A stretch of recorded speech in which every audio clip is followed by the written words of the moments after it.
According to most statistics, people's number one fear is public speaking, and their number two fear is death. So, according to this statistic, most people will be better in the casket than doing the eulogy. Although this is just a joke and isn't the true statistic, it shows how most people view public speaking. Public speaking anxiety is a common thing among people. It's simply a fear of speaking in front of a group. Many people also suffer from communication anxiety, a fear of future communication with a group or with an individual. There are three main things that trigger anxiety when it comes to public speaking. One is an upsetting experience in the past, such as when you were in front of the classroom in school and you tried to speak to them and you messed up and you felt embarrassed, or anything else that happened in your past that gave you a negative connotation towards public speaking. There is also a fear of evaluation, because when you go up to give a speech, you kind of are putting yourself out there and people can evaluate you very critically, and there's kind of a fear of that evaluation either in their minds, or they can talk to you very critically about the way you did your speech. There is also a fear of being the center of attention. This doesn't necessarily apply to public speaking, but it can. It can apply to, say, doing a solo at a concert or any time when you're the center of attention. There are many good ways to help you with your public speaking.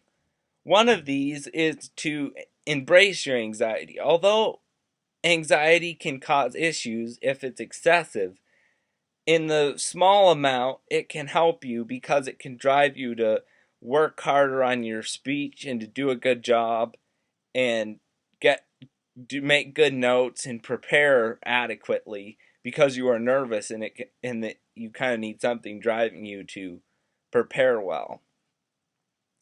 Another thing that can help you prepare for your speech is to desensitize yourself. That's where you kind of push away all the feelings of fear and just go ahead and do it.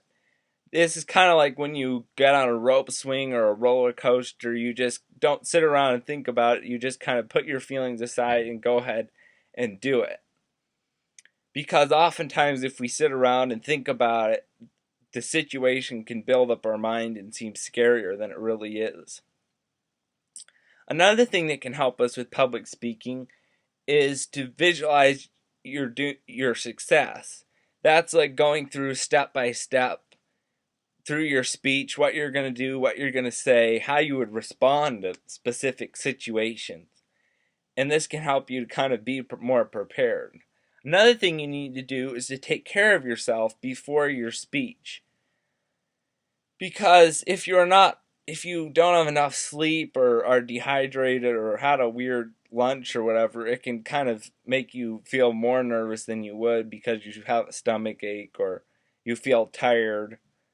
And so it's important to really take care of yourself beforehand and eat a good meal and make sure you have plenty of hydration and be hydrated beforehand. Another thing that's good to do is to really get prepared.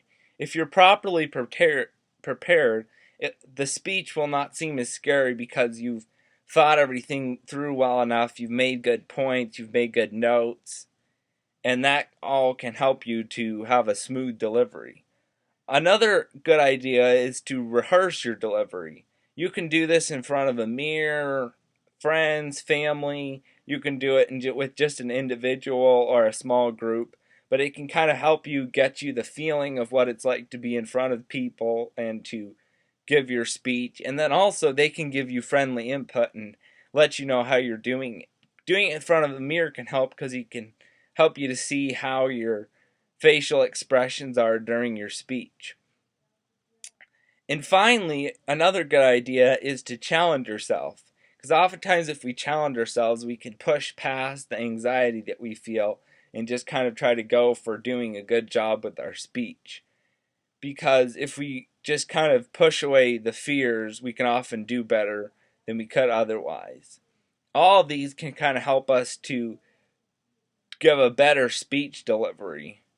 And all of this kind of first shows us what most anxiety in speeches come from, and then how to deal with it.